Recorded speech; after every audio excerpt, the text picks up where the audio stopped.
usually ask people at the beginning where you grew up and how you got interested in politics and something about your educational background and background more generally. I know you came from Iowa originally. Well, I was born in Iowa, but really have lived all over the country. California, Arkansas, New York, Texas, Illinois. And here 3 times. I was at 1st, 2nd, 3rd grade out in Marietta, 8th grade at Northside High School, and then the family had moved back to Atlanta, and I was going to go to Georgia Tech and was enrolled there. Would have entered in 1958, but didn't want to. Decided during that summer I didn't want to be an engineer, and so my papers were all transferred about a week before classes started to Georgia State, and I spent a year there in preparation for going back to the University of Missouri to study journalism. Right. And first political thing I remember watching the conventions as a child.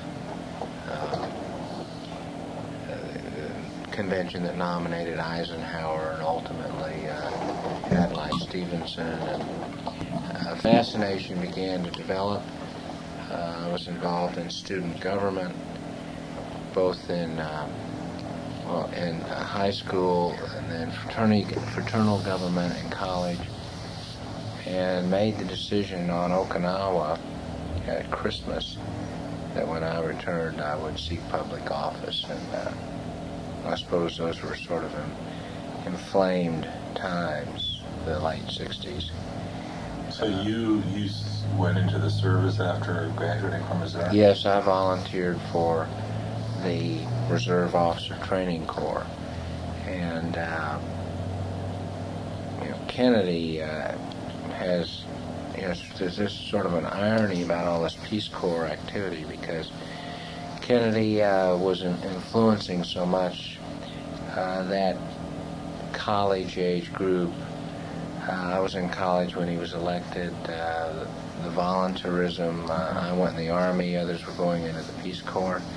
I wanted to stay in the Army 6 months. You could do that then, and then you were in the reserves for the rest of your life. But he, Berlin Wall, terminated that. I ended up being in 2 years. I was supposed to be an artillery officer, ended up being a special warfare officer because of Kennedy. I mean, as this has all unfolded, the effect of the family, somebody you never met on your life, is pretty interesting. There was a paper written, and I think we have it somewhere, by a student at Georgia who contends that it was the assassination of Robert Kennedy that actually propelled me into qualifying for public office. I apparently did it some 4 days after the assassination. And so the intertwining with the Kennedys in that era, I think, had a lot to do with my ultimate decision to qualify for office, although you could see it emerging, the public interest through at a pretty early age. Through your family at all? No, that's what's interesting. I'm the first public office holder. Was your family Republican? They were really independent. They were not activists. I bet you my dad was. I'd be surprised he was registered to vote. He was a traveling salesman and sort of disengaged really with the process. But I suspect, coming from the Midwest in that time frame, that their tendencies would have been Republican. And were you originally a Republican? I remember being for Eisenhower, and so I suspect that the tendencies were that way, though I think the final conclusion or decision could have gone either way. The first campaign I worked for in Georgia, albeit it was short, was Ellis Arnold. 66. Yeah, and my dad got me an introduction with John Greer. and through a friend he had, and I was doing a newsletter, and it's an interesting piece of politics. I couldn't get really connected. It was just sort of, in other words, they couldn't keep me really busy, and I just couldn't get connected, so I got bored, and that's what'll happen with a volunteer. Sort of drifted away, ended up, due to the way that nomination process went, being a strong advocate for Bo Calloway. Mm-hmm. And I do think the Lester Maddox election probably was what made the final decision for me. I was very I was turned away from that, what was happening in the Democratic Party, and saw the Republican Party as a party of reform, or as the group that was battling what had happened in the Democratic Party. In the legislature in particular? Well, just the state, looking at it at the governor's level, but I really think that those events pushed you. Had you gotten connected in the Arnold campaign in a meaningful way, you could have been swept up in that. Basically, it was an extension of wanting to be involved, and at that time in your life, just small events can push you one direction or another. What are your impressions of the write-in Georgia, the Ellis Arnold write-in campaign? Outside of the fact that you didn't get... I thought it was a disaster, and I, at the time, thought it was well orchestrated by... it could have... There was no way it could succeed, so it had to have a strategy beyond that, which worked. It denied the majority to the Republican nominee. My wife, who I did not know at that time, cast a write-in vote for Ellis Arnold, and I still needle her about it, because those 50,000 write-in votes dramatically changed the history of the state. Mm-hmm. Georgia might have been at the front of the development of the Republican Party versus at the rear of it. The business people that got involved with the Calloway campaign were admonished and had difficult times with political figures for a long time, and I think it really slowed the process. Just the fact that they narrowly lost, they got punished for it, and so it's... How so?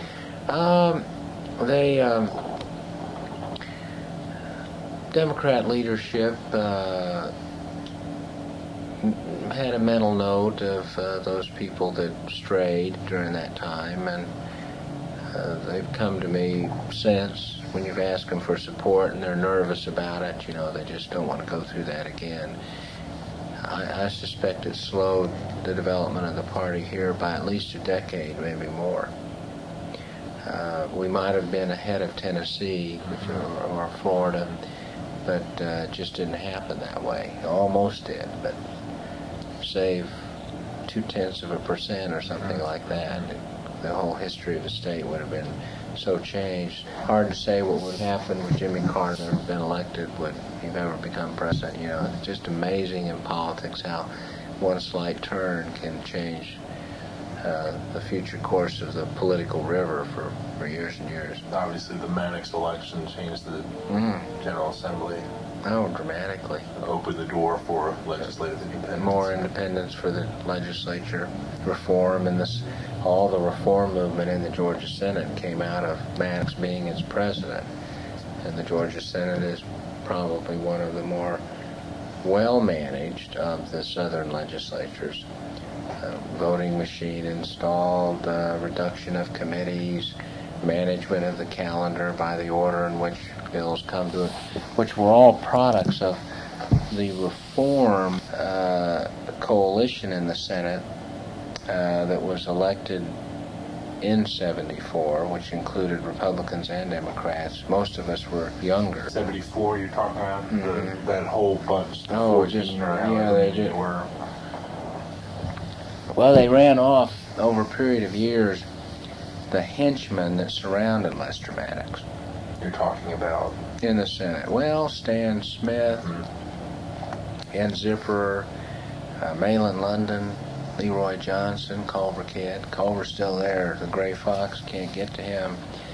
But those were very, very raucous times in the legislature. The battle between Maddox and Carter, the reform movement, as it was reported to be from Carter. It was just a very, very tense and rough-edged period. And out of that was born a very thorough, well thought out process for handling legislation, and it's rather dramatic, the difference it's made. I remember the first year under the new rules, the last day of the session, we didn't have anything left to do in the Senate. It was just a shock, because all the previous sessions, everybody's running just utter chaos all the way up until midnight. The year following the new rules, we were all sitting there feeling rather bored. It made a dramatic impact on the way legislation is processed in the Senate. And that really gets going with the 74 group. Right. Well, that election, because there was this reform, and I had secretly gathered together about 6 or 7 members of the Senate, Republicans and Democrats, and we met in a little room up above the Secretary of the Senate's office and began, this was before that election, constructing new rules, and developed a position paper that I, along with Pierre Howard, delivered to both lieutenant gubernatorial candidates. We delivered it to John Savage and got his agreement, and then we delivered it to Zell Miller and asked for his agreement to support this new set of rules. Both of them did, and subsequent to that election, most of those changes were put in place. They did not reduce the committees enough. They got it from about 25 committees down to 19. We wanted 11 to 14. But almost all the other rules were put in place. Who else was in that meeting or that group? The names I remember were Pierre and myself. I believe Wiley Wasden, who was a Republican senator from Savannah, defeated in that post-Watergate election. Ed Gerard from the 37th, which was Morningside, Midtown. I can't remember whether George Warren from DeKalb was involved in that or not.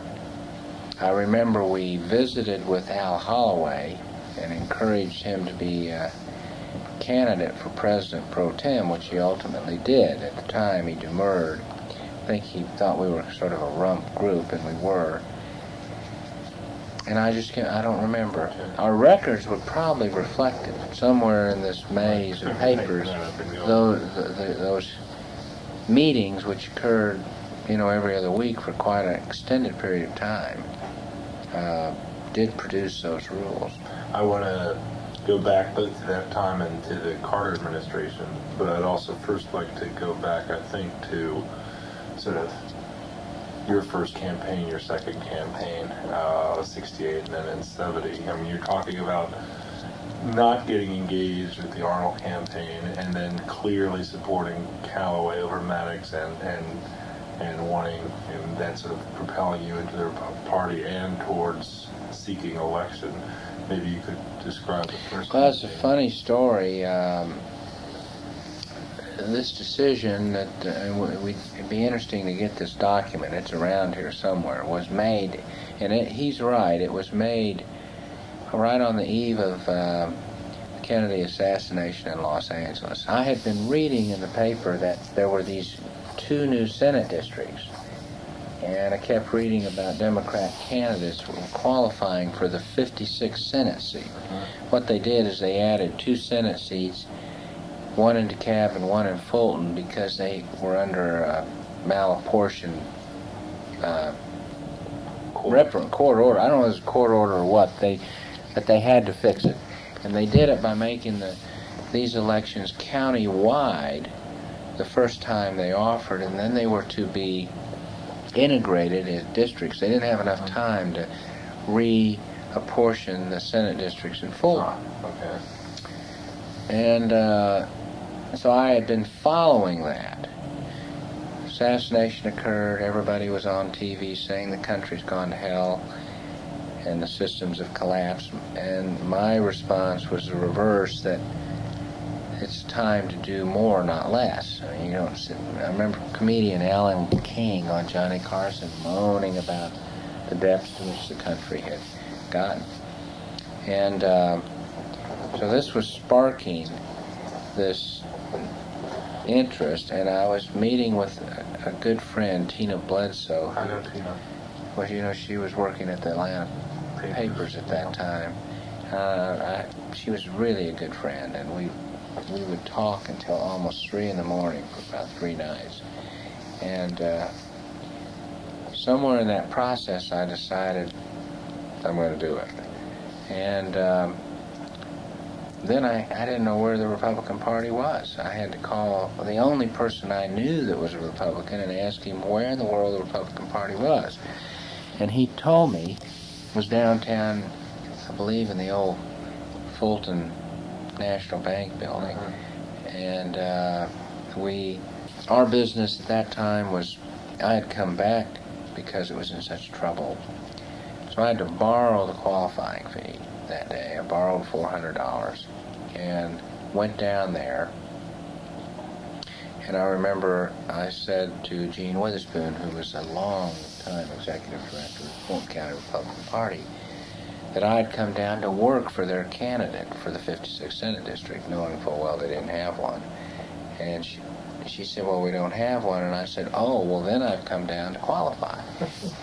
And she, of course, didn't know me from Adam's house cat. And they spent all day trying to get someone else to run. And couldn't get anybody to do it. They were focusing on Matthew Patton, I believe, who was rather prominent in the party. Who had the other seat, the 40th? No, that's Earl Patton. Oh, Earl Patton. They're related, but okay. He's an attorney here still in the city. And so they just couldn't get it done and came to me and said, well, I guess you're it. And then I realized as I was filling the forms out that I was still registered in DeKalb County, where my parents lived. Oh my God! So I got her off to the side.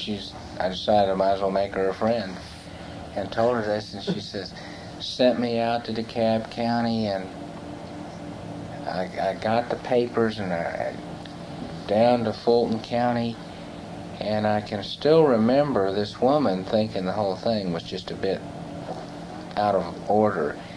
And she said, I'm going to make a note on your form how this has happened. And I said, fine. This is the registrar. And so somewhere there's this card that says, this guy just showed up today or something.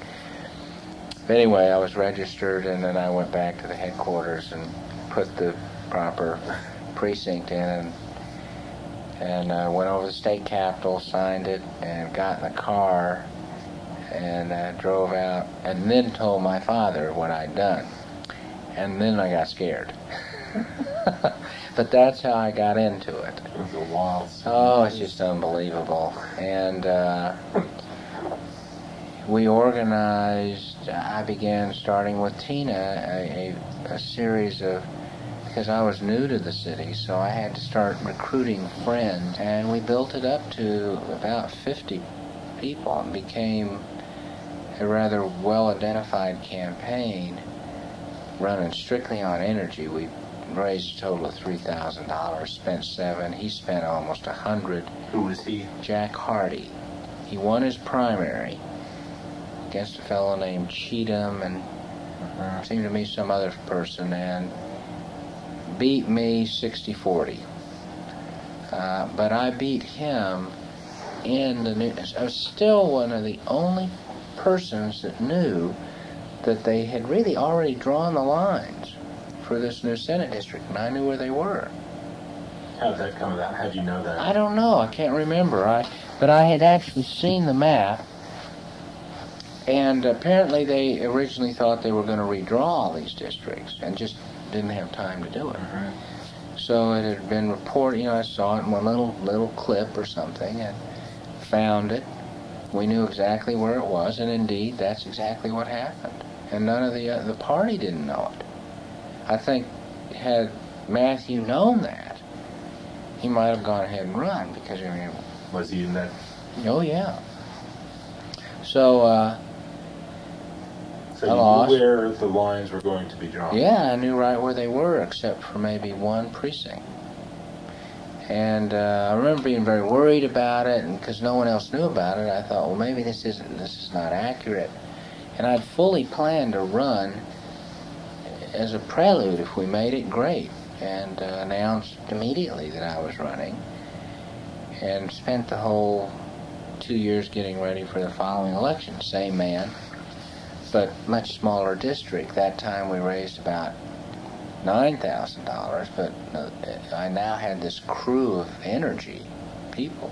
How had you done in what turned out to be the very he won by I don't know, somewhere like 300 to 500 votes. Well, the point that in that district, the point that you were making, I gather, was that you knew what the lines were, and that it was encouraging, even though countywide you lost. Oh, well, it didn't mean anything what happened countywide. What I was watching was what happened in that district, and it was very close.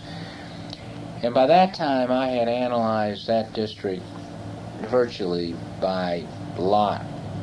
I mean, I had drawn, which the records will show, pictures and maps of every precinct. Maps, yeah. And knew where the commercial area were, where the residential area was. The campaign was designed to complement a low-budget but people-driven campaign. And we probably knocked on every door. I probably knocked on about 25% of them. But we used these young people, and I'm sure we got to 80% of the doors. He's still running a media campaign. We registered 600 people. We registered them in the apartments. It's a pretty loose operation. They would have a deputy registrar, and I would set them up at the entrance to the apartment complex. Just literally stop cars. Are you registered to vote? And we figured that we would get 300 votes from that out of the 600. There was a precinct where he just cleaned my plow, which was over here off Deering Road. I don't want to say it's not near Brookwood Station. Yeah, right back behind Brookwood Station. And that was the first place I started door to door. I went door to door in there. And of course, when you go door to door, you pick up complaints and problems. And we assigned one of the best volunteers to run that precinct. And he would go to every little, still a lot of little neighborhood stores there. And he became friends with every person. Then he'd take me over and meet the lady that's running the store. And we turned it completely around. It just went the exact reverse. We knew that there was a mosquito problem. There's a little park in there. In your yeah. park. No. That's in over here off Higher. Yeah. This is Garden Lane Park or something. It's real teeny. I've seen it. And down in a hole.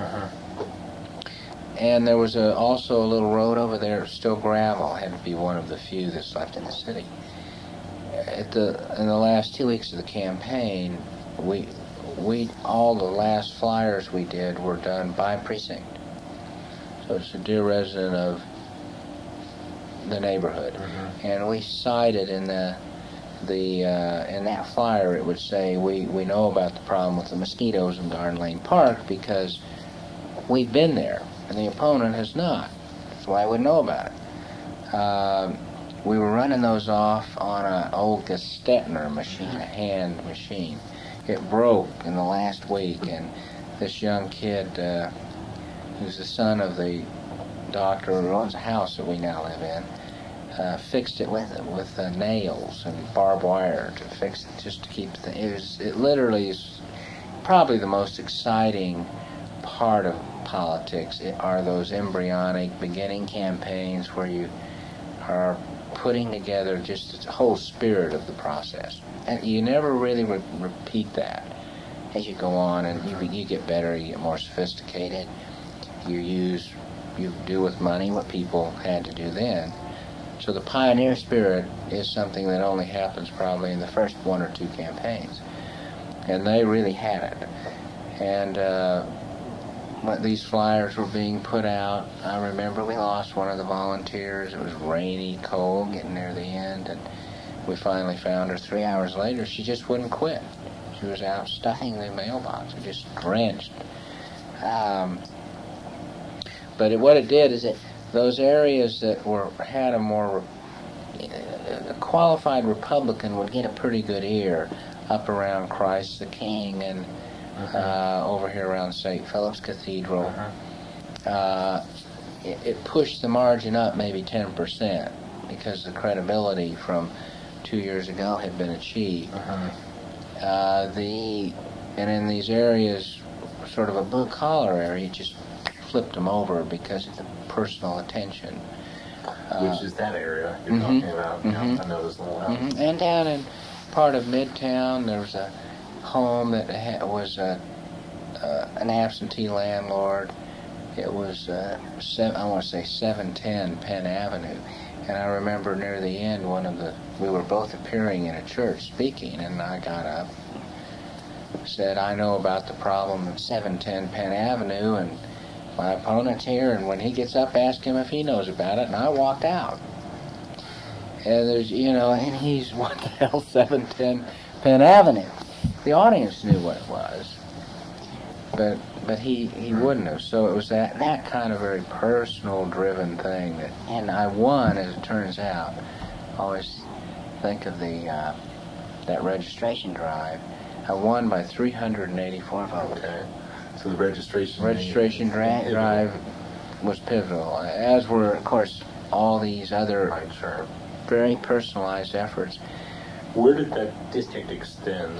It went from just south of the stadium, like a spike, literally like a spike that came up to West and East Wesley, which was the northern border, and came down I-75, and then the railroad on the other side of Piedmont Park, and just drove right down to Capitol Avenue, and I don't know what that cutting street is, I don't remember, but just literally a spike right down through the heart of the city.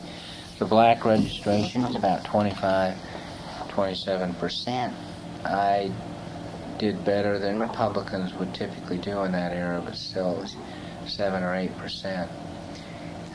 The turnout was not unusual, so I was able to offset that vote.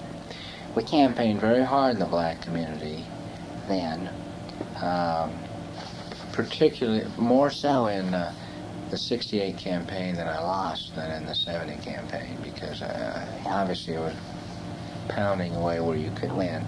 But the stories that you're interested in, C.A. Scott, editor of the Daily World, in 68 had already endorsed Jack Hardy, the Democrat, in his Republican paper. I was heartbroken that he did that. And I was, of course, meeting all these people for the first time, and he said, well, run again and this and that and the other. And we had a system which I used both in 68 in the black community, and then very heavily in the white community in 70. These streets where you get these long red lights. And now if you think of that district, Peachtree Street runs right through it. It's like little tributaries running into it in the morning. And we had learned this technique in 68. I would go out there about 7 in the morning. I had a campaign truck, $720 from Tim Timbers, one of the best buys we ever made. And we'd have a young lady, Mary Capo, she'd come with me with coffee. And when that light hit, I would start down the row of the cars, waving, shaking hands. Of course, they saw the girls, so they weren't frightened. And we'd just get coffee away. And there's people, the most astounding expressions, on the people's face as you were out there in the morning. Well, we did it at night in '68 at Ashby and Hunter, now Martin Luther King. So you extended as far out? Oh, well, in '68 I had the whole county, see, so I was down there, and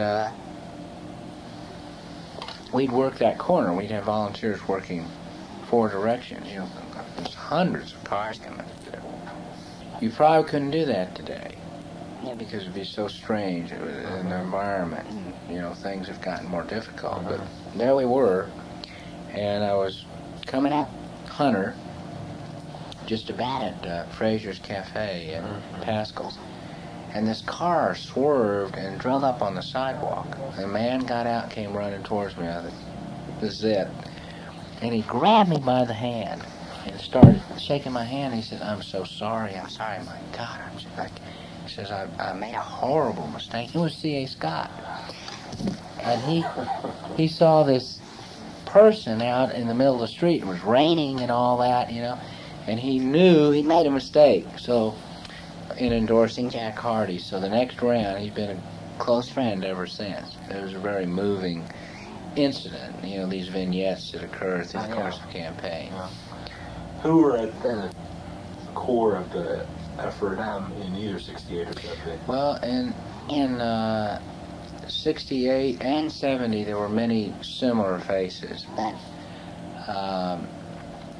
And I'm trying to think if any of them are still here. Was Tina involved? Tina, very heavy in '68. The brochure, It's Time for a Coverdell, those that was things. first? I was laying on the floor with the phone, and I don't remember how it finally came down, but it came down about 3 a.m. You know, we said, Coverdell will deliver, and then we open it up and we see milk in your hand, you know, trying to avoid all those different, and it came out It's Time for Coverdell. Tina Bledsoe, Carol Lowe, George Timblin, those two got married. Ben Goldsmith at Trust Company Bank. Rodney Cook was a mentor of ours. That he saw this energy and he was intrigued with it. Came to speak to us one night. There were 30 people, volunteers, and each one had a title. I tended to be known as a kind of an organizational person. The party was intrigued with our organizational capabilities. Where did that come from? I noticed the notebooks up there. I don't know. I don't know. I read something that described you as being someone who likes to run a campaign. And I enjoyed the challenge and the obstacle. I enjoyed making things work against all odds. And I think this organizational capacity maybe came from school, running a fraternity.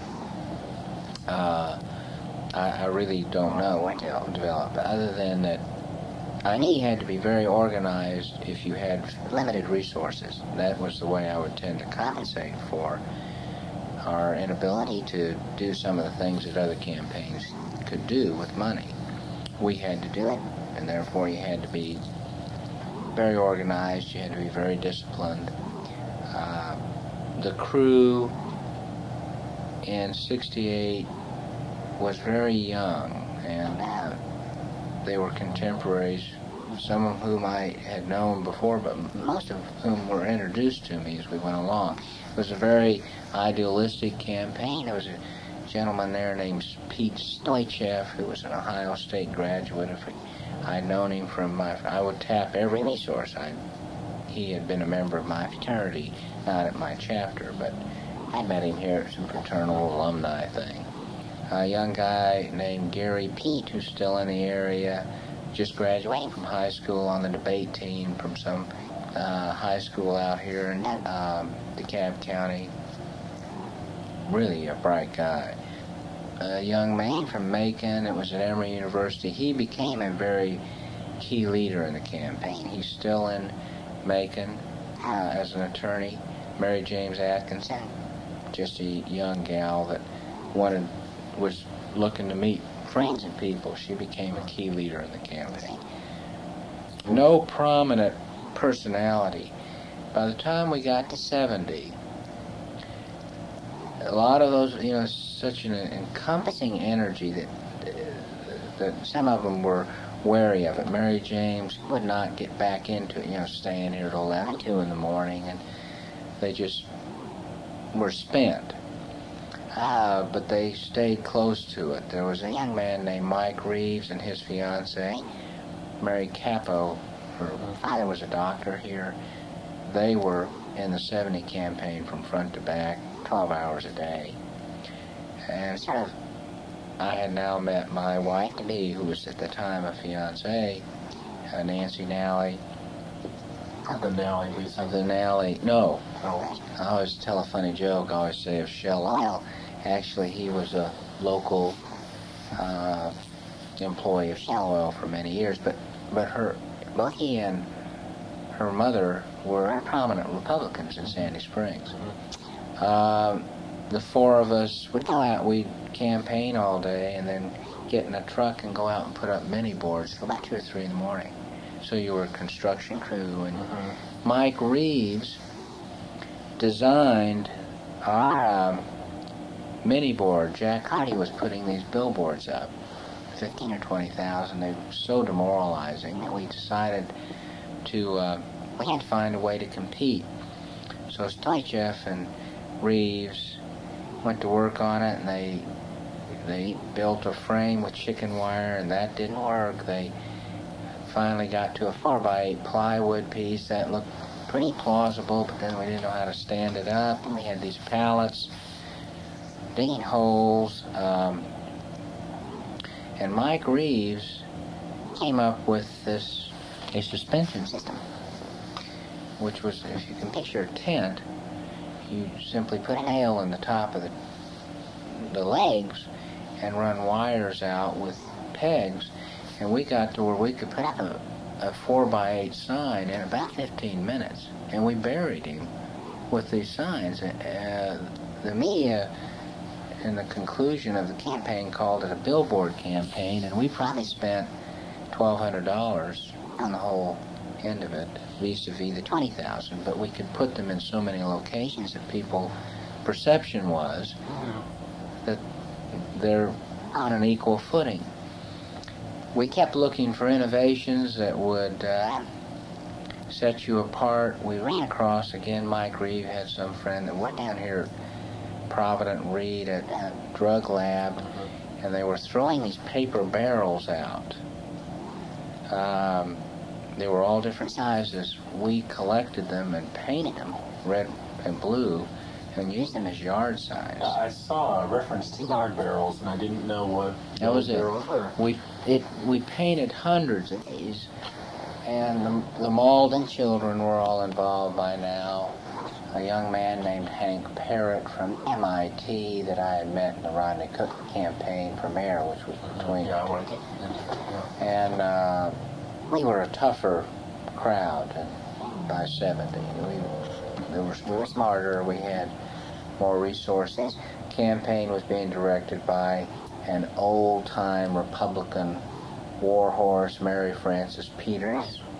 So we were a mixture of this youth and credibility by that time. And what kinds of things did, say, Rodney Cook impart, either in 68 or 70? Well, in 68 he was spiritual leadership. I mean, he gave these young people a sense that they were being accepted. The fact that he was interested in us. He seemed to be a very important person. We were in awe of somebody that actually held public office. He was on the city council and running, and in the state legislature at that time, and running for re-election. And he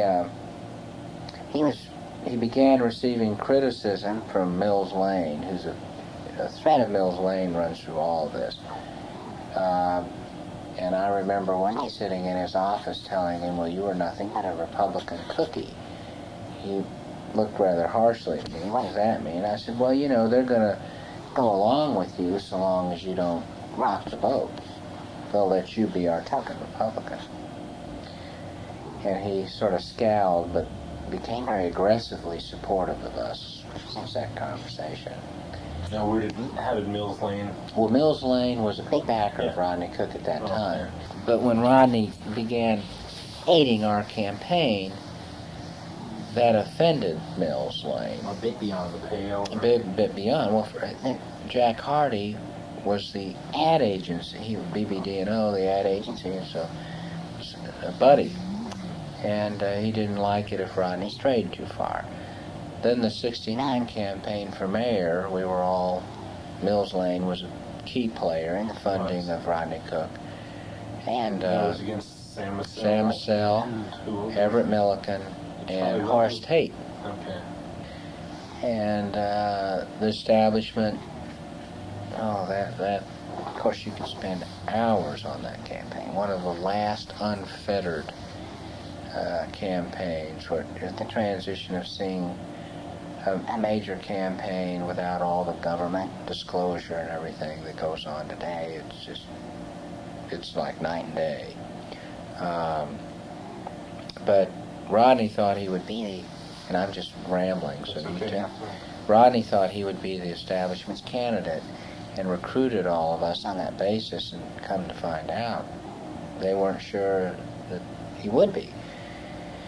And they didn't make up their decision until about August 20th, which is probably one of the reasons Rodney Cook lost.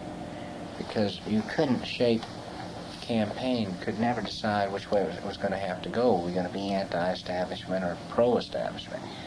And I remember sitting in this barn, Old King hardware store in downtown, Rodney absolutely, totally exhausted, with his fellow Hank Parrott. I met him. And the consultant and myself all just wept, and actually planned the speech that he would condemn the Atlanta business community. And then 4 days later, they decided that Rodney would be the candidate, and we started getting enough resources to run the campaign. But and so, okay, how did then that play out with the other candidates? Well, they were already functioning as though we were the establishment candidate. No one knew it except us. The bank, say that. Yeah, that we didn't have any of the resources. So funny. The second mistake that was made was that we surrendered Rodney was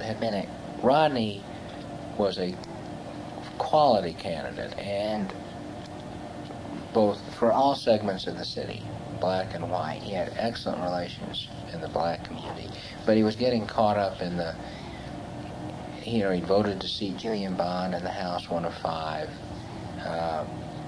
He had fought to take down the Peyton Road barricade, which was a horribly offensive concept. A legitimate leader of all factions of the city. But he was caught up in the Nixonian division. The black community had moved away from the Republican Party. So a decision unconsciously made was to, at least I think it was unconscious, was that Sam Massell and Horace Tate were sort of battling it out for the black vote, and that after it was over we would engage that. And indeed, Horace Tate backed Rodney. But it was too late, because by then the mindset was it's either Horace or Sam. And so in the 2-week runoff, you couldn't reverse that.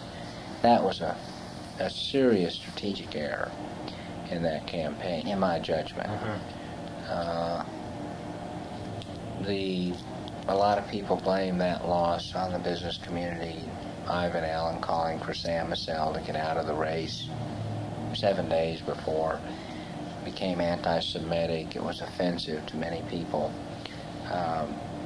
Rodney, I think, still blames that incident. I don't. What was that incident? Well, they were both on a debate on television, and while they were there, the announcement that Ivan Allen was calling for Sam Massell to get out of the race. Something to do with his brother. I don't remember quite what it was. His brother, Howard. Then is his father. Pretty unusual background. And so this was first announced to them on television. And Sam just went like this. And the phones just went crazy. Both, it just was a huge event right at the end, and it made a lot of people not vote. Rodney lost the race, I think, by maybe switch vote 10,000 votes, very close. And you were actually the campaign I was the campaign manager, which was a mistake on their part. Here's this kid that, I hadn't been in the city 4 years. I came in '64. I've been here 4 years. And I was running the mayor's race. But again, it was the energy and this organizational thing that caused, and they tried. I was working as a volunteer, sort of a volunteer manager, and all our efforts to get a manager failed. And in May, as I recall it, he asked if I would manage it. But I was, the last resort. And I knew that. I wasn't offended by it. We had to get something going. So I ended up doing it. But I'd been meeting with him since January, every Monday morning at 7 a.m. at his house. And we had become good friends. So you pretty thoroughly immersed yourself into the political world once it started in '68, I was really into it in a heavy way. I was not happy with the company. It was not doing well, and I think this was the outlet, And you tend to drift towards something where there's a reward. And, and I could tell I was growing and I was being well received, and that was fun, Sure. So it kept pushing me, and then the competitive nature of it. I'd lost. Then I lost the mayor's race. So I went into this 70 Senate race with a vengeance, and which brings me back to Mills Lane. I knew him now, so I called on him as a courtesy call, telling him I was going to run for the Senate seat. Rodney had not been terribly encouraging, and I didn't quite understand that. So I walked, he used to sit on the first floor, and theoretically anybody could drop in, so I dropped in. And his office was probably about this size, a lot more elegant. And I hadn't gotten to the chair before he started cussing me out.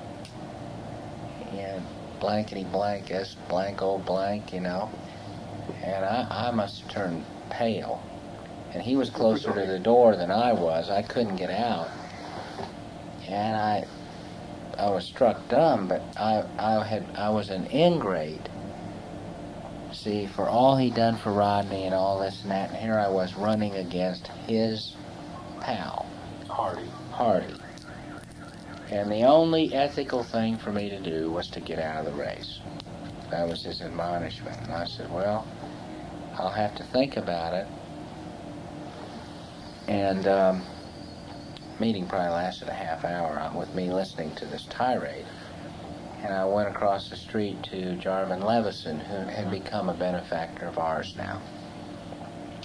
And I was quite shaken. Anyway, I ended up writing him a letter saying that I had thought about it, and that I really owed all the people that had spent all these years preparing for the race. I was indebted to them. They made commitments, and it was an academic response to his admonishment that I should get out. It was not a temper tantrum or anything like that.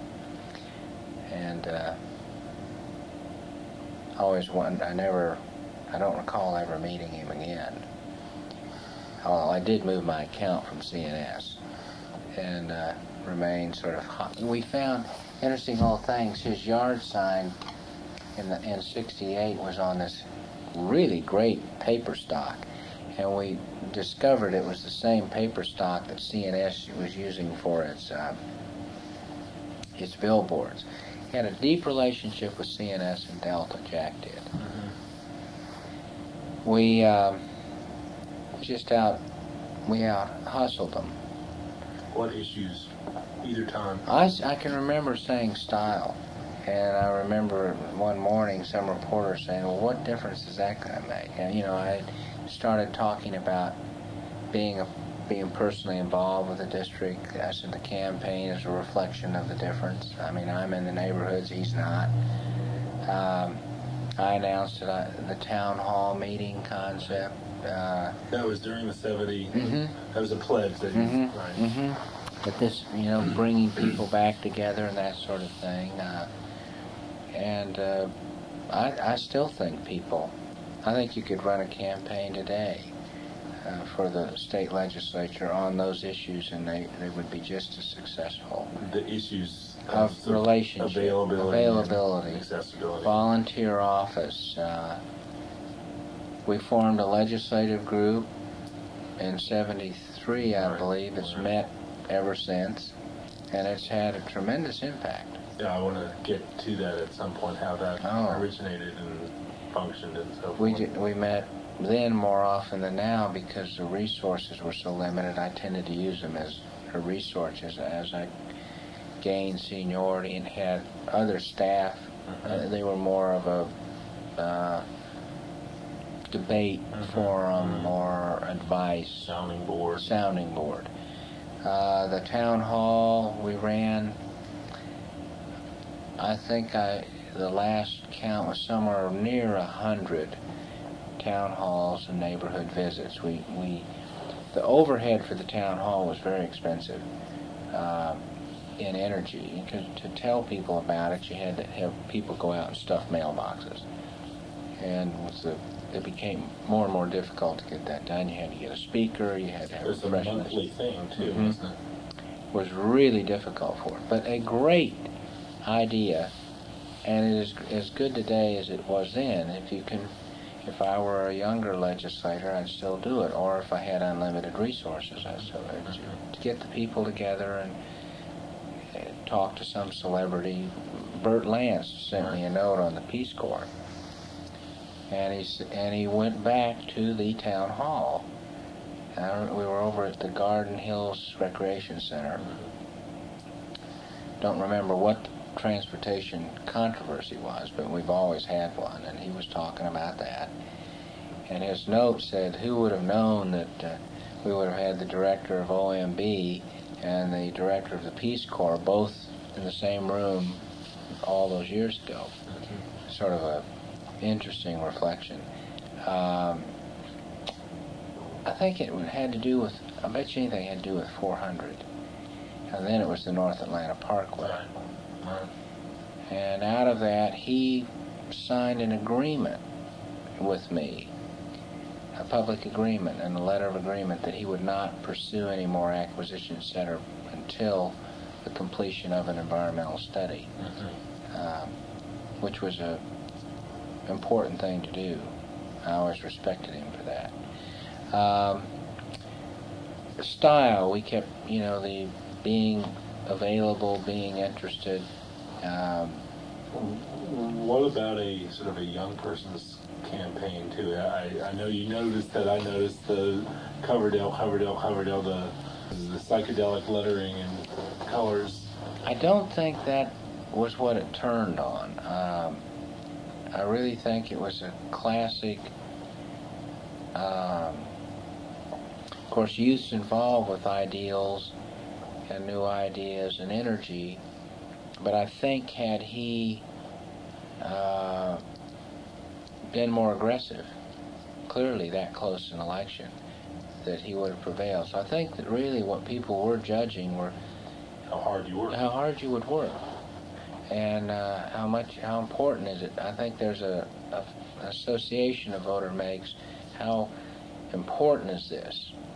Because I think there's a reflection. I mean, they reflect that if they're really interested, that's going to be good for me. And if this is sort of just a perk or some ego trip, then it's not good for me. And I clearly remember the reporter. It was early in the morning, and said, I just couldn't see how that the voters would see that as the grounds for making a decision. But I thought they would. I still think they would.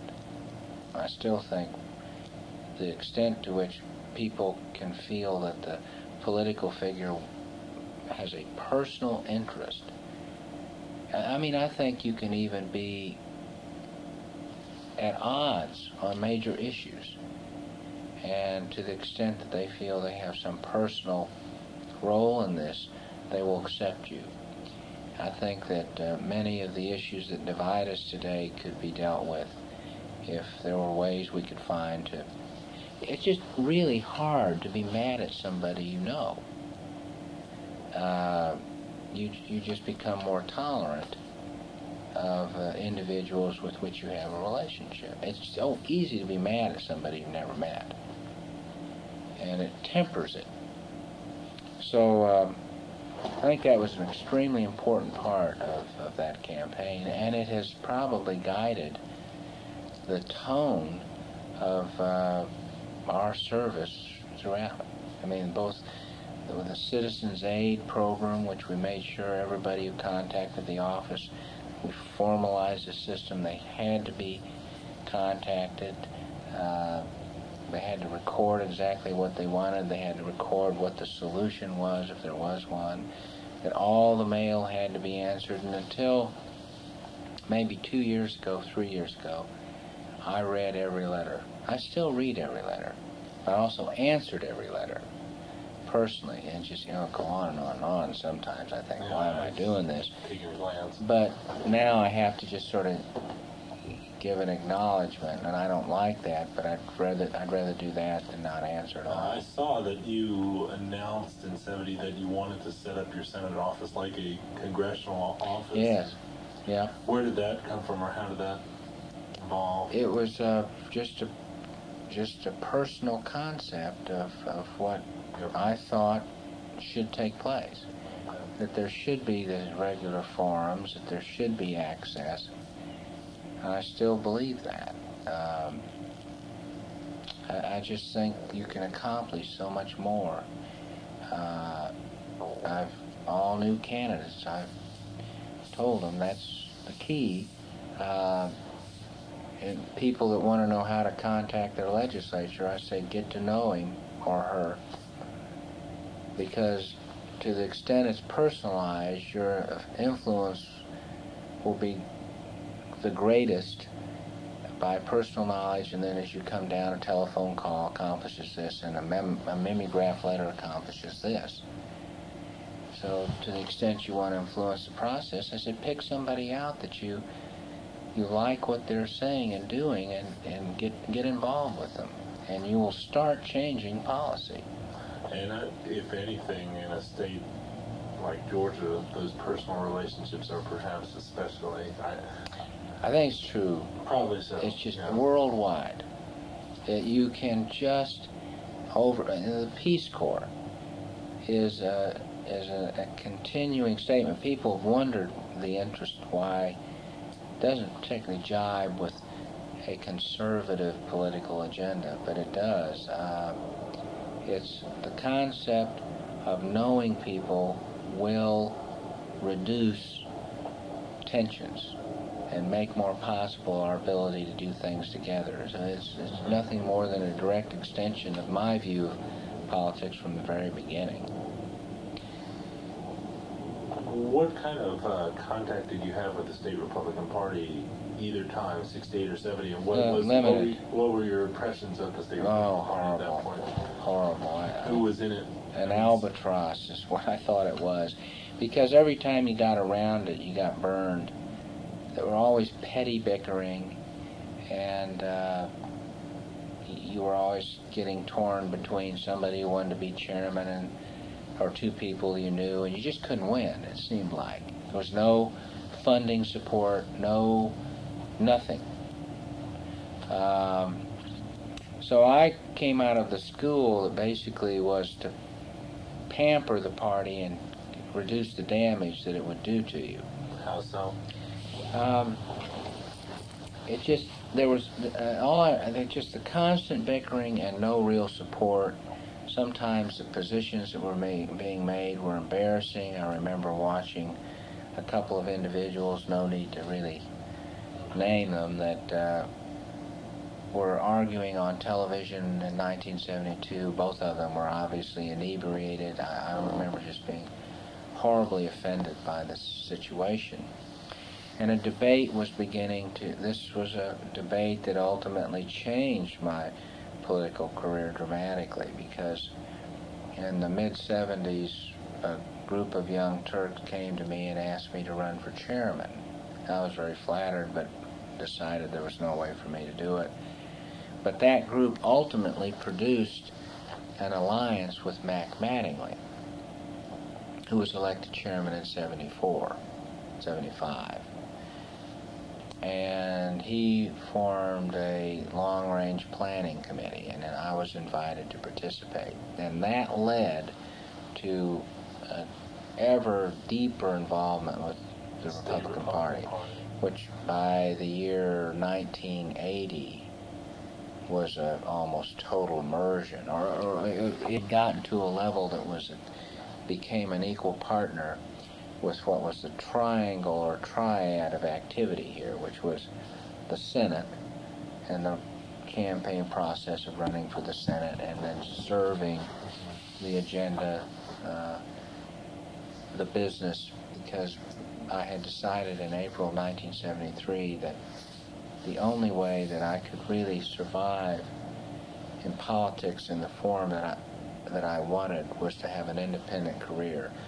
And even though painful as it might be to always be able to turn and walk away from it, if you couldn't do that, it would capture you. It would start dictating all your moves. And become a hack. And I didn't want to do that. So that was a big decision. So from April 73, well, from, let's say, the summer of 68 through April 73, it was a total immersion in what led to the 70 victory, and then the re-election in 70. Reapportionment, I had to go right through 71. Re-election in 72. Then it became this reflective period about what I want to do, and this and that and the other. I have to have an independent career. So you see a change beginning in the business.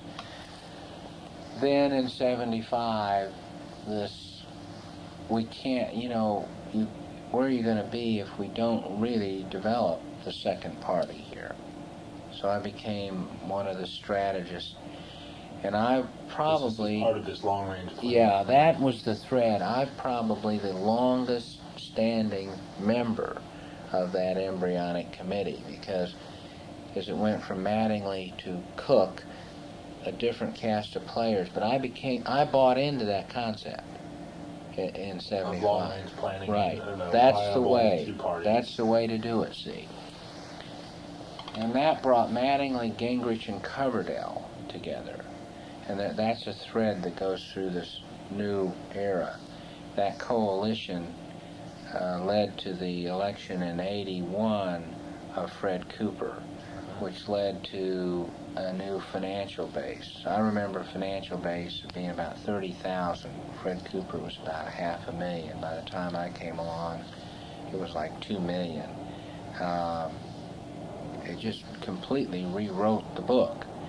And it was this concept of planning and identifying the major functions of a party, which are administration, finance, candidate recruitment, communications. What have I left out? Administration, finance, candidate recruitment, communications, and party development. And those fundamental blocks are still in place and have gotten stronger and stronger. But that was the turning point, this rebellion that occurred. And it didn't do away with the party bickering. I'm convinced you can't do away with that. But it did create a coalition powerful enough and intelligent enough to move the party to a new era. And I don't know whether we're at the end of that era. We might well be. We're moving on to the era of actual power, where it has to adjust to being no longer they or us now in a number of counties. So I'm not exactly certain, but we're coming close to a different animal. Well, how would you describe, say, in the early 70s, the different elements or factions within the state Republican Party? Well, I didn't understand them all that well. There was a Callaway faction and an anti-Callaway faction. I think Oliver Bateman, G. Paul Jones, a young guy who went into the music business, Alex Hodges were sort of the one faction, and then you had Bo Callaway, Bob Shaw, and others. And I don't understand Bill Amos, who had been the manager for Callaway. Those were the two factions, but candidly, I don't know that either faction was going anywhere. And I don't know how that broke down. Rodney Cook was perceived as a moderate wing. There was you had the old establishment Republicans, Randolph Thrower, Rodney Cook, Bob Snodgrass, and then you had the Goldwater kind of halfway Dixiecrat rebellion that occurred. Pilcher, Ray. Yeah. Well, Campbell. no, these were not they evolved from it, but these guys were more just hard-line conservatives. They would be like a Reaganomic today. And there was sort of a philosophical division in the party, and then there was a personality division. Where did the black Republicans, such as they were, Establishment. Calhoun and Scott? Yeah, they would be establishment. Randolph Thrower would be somebody that they would have. What about like the people like Elbert Tuttle, who had been around? He would have been an establishment, but he predates. Yeah. The most a contemporary member of that, or members, are Jarvin Levison, Randolph Thrower. Took a protege of that group was R. Egan and Cook, and they were looked at as being liberal by the new Goldwater era. Okay. And so the blacks are still affiliated with the establishment. Sure. And I never, I just was sort of at a distance with it. As you got up in North Fulton County, you had more of this Goldwater type, and as you got into Buckhead, you had more of the establishment type. And so I was immediately branded as one of those.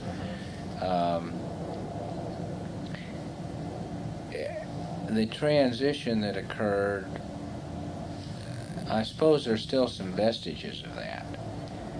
But for the most part, this Mattingly, Gingrich, Coverdell thing, Mattingly elected in 80, goes to the U.S. Senate. I'm now minority leader. Gingrich, third time, gets to the Congress. So they're pieces of this long-range planning group that now had significant bases of power. And Gingrich was in this group. Yeah, yeah, sure was. And so they were. Who were some of the other? Well, the first group had Bob Irvin, who's I think just dropped out of the governor's race. He was in the House.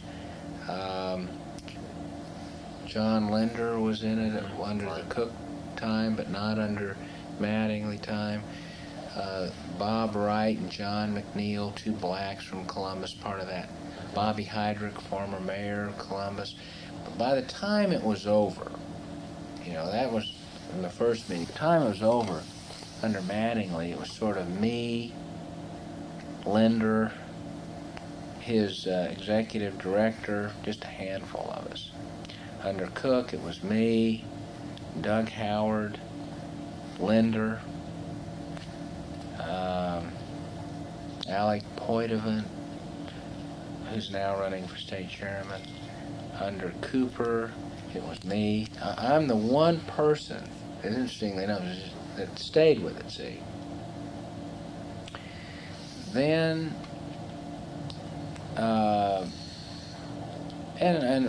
a number of them went on. I mean, Gingrich did go on to be involved in the Congress, and today it became a very sophisticated, we call it the point person list today, and there are about 3 to 5 people in each of the 10 congressional districts. And if you were to call a meeting within anywhere up to 48 hours, it'd need that much advance notice in Macon, you'd have 40 people in the room on one phone call that can implement and shape strategy and policy in the party. And that's what it is. Just a completely different instrument today. It has tremendous resources, but still emerging, still not an equal partner. But in terms of organizational capacity and thinking capacity, it's made a tremendous. It's just been amazing to watch it develop. And I think probably there is still the reason this office is involved are still those, going back to some of those fundamental organizational skills. I think Mac and Newt in the early 80s tended to look at this as sort of the center point in Georgia. It doesn't operate exactly that way today. Mac subsequently lost the Senate race. Newt has become somewhat of a national political figure. His point person is a young guy named Randy Evans in the district. But still, those original point people function out of this office. This office meaning the Coverdell. The Coverdell, whatever it is.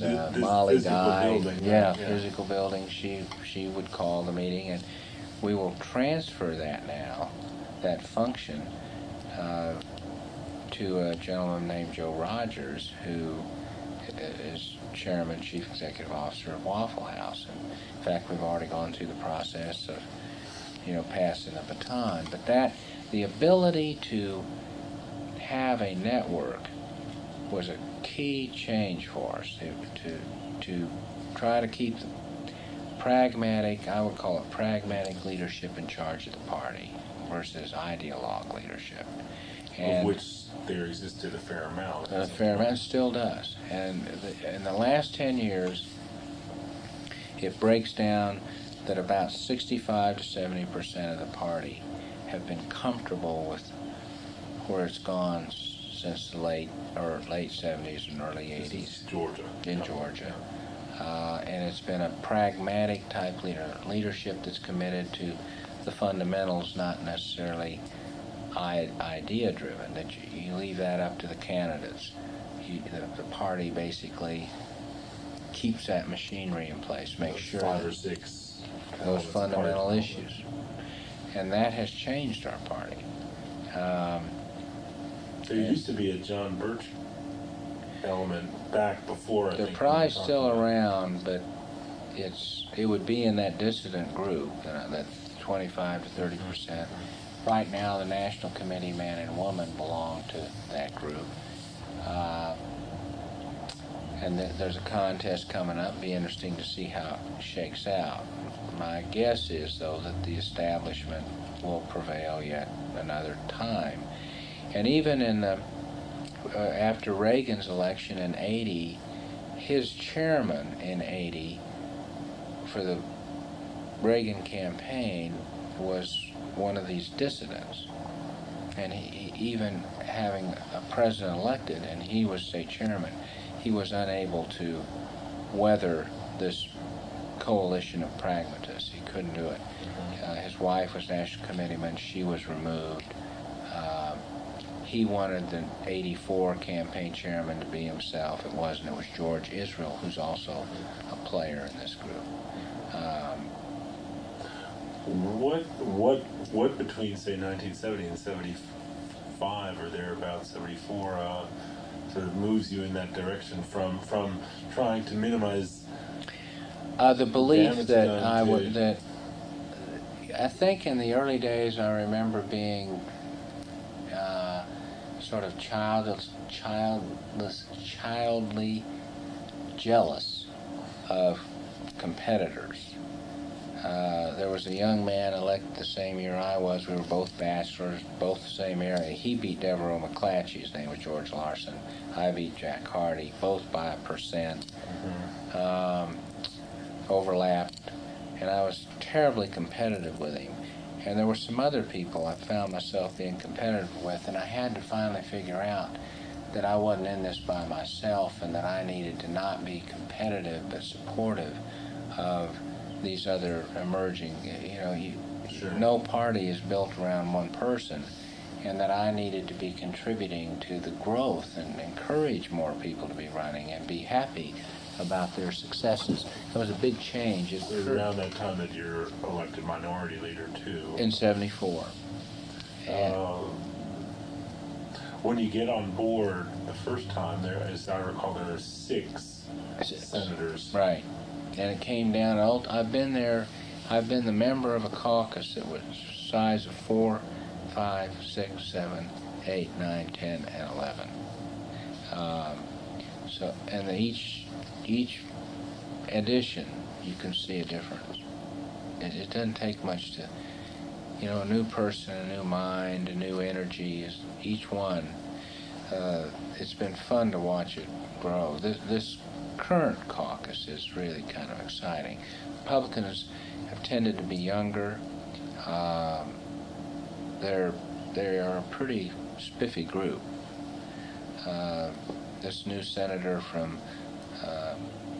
LaGrange, Skin Edge, he's going to go places. And Chuck Clay out of Cobb, Cherokee, they're really capable people. It's quite exciting to see it happening. And I think it's going to keep growing. We've grown every year since '76. Watergate clearly was a major setback in the South. North Carolina went from like 14 senators to 1. We went from 8 to 5 and then 4. A whole decade was lost. It's sort of interesting to step back and look at it, and you can just see this dip, 10 years right out or down the tubes. In your first term, you're thrown right into the Carter reorganization battles, and I saw references to the Republicans as a swing vote. Oh, we were the margin. He would have never made it. And I saw some votes. I was just looking back yesterday. I saw some votes by one on human resources and health and so forth, where they just squeaked through. He would never have made it without the Republican caucus. So what was your or the Republicans' sort of interaction with Governor Carter? It's significant. Mike Egan, who was a minority leader in the House, and he had a very close relationship, which ended up with him leaving the House and going to be Deputy Attorney General along with Griffin Bell. In the Senate, it was a close relationship. A logical one, because we tended to be the reform-oriented governmental reform. In fact, the reform of the government had been introduced by Hal Suit in that campaign, and adopted by Carter, and so it was logical. Right, that Hal Suit was Hal Suit was talking about government reform. That's not the first time that's happened, and hopefully it will continue to happen, where ideas are coming out of this emerging party and they become adopted. But it was just natural as night and day for that coalition to take shape. It began to become unglued towards the end of it. Yeah, I saw there were some votes where some members where the coalition itself was divided. He was losing some of the things that emerged or that people could see on a national level that really caused him the presidency were also affecting his ability to govern the state. He would never have been reelected governor, in my judgment. What types of things are you referring to? Inability to make people feel good about the relationship. He invariably his support of his natural coalition would begin to collapse. I remember reapportionment pretty thoroughly, and he just didn't tell his own people the truth, to be honest about it. And that became, I can remember being very incensed that he indicated that he would, all these senators that had gone through these battles to support him then were up on the chopping block on reapportionment. And he just didn't stand by him. Bob Smalley from Griffin, Right. who was one of his key leaders, well, they just crucified him in reapportionment. And in the end, Carter had the ability to be the leverage against it, and he didn't. He signed the bill. And you could take, I used to say, you could take a map of all the Carter senators and all the Maddox senators, and then you could put an overlay on it of the senators that were damaged by reapportionment, the new plan, and they were, it overlapped identically with the division of Carter and Maddox. And he did not protect his own people. So you're saying that reapportionment in 71 was basically get back at Carter? Yeah. He came in with a reapportionment plan following. I'm more familiar with the players 81 and 82, but who are the sort of the key people? Culver Kidd played a big role on the Senate side on the reapportionment. Carter ran somebody against Culver and Yeah. Gillis and Stanley Smith. Yeah. I think, and I don't remember. I mean, there was tremendous. I used to say you could go in there and. I've got this on my mind, so I'll mention it to you. The very important piece of, we try and identify, you can't escape, if you spent this much time on it, is there anything that made it worthwhile? And you go back and start looking. The Atlanta Fulton Commission is a fascinating story about what it, in 73, the forces were to, the business community consolidate. And that was probably one of the most important legislative themes that runs through my service down there, leading to a truce, which came through Busby's office. That's an important thing, I think, for you to get a grip on it. And I think we've still got the papers. It's in a box like this. This is which now? I was for annexation. Yeah. Came to believe that it was detrimental, and debated with George Berry for a year that it was, got a sign off, and that led to the Atlanta Fulton Study Commission, which Busby funded at about $100,000. Booz Allen came in, and it led to 22 pieces of legislation that looked for a financial solution rather than an annexation solution. And it did. It produced a truce that lasted until this year. I'll bring it up. Okay.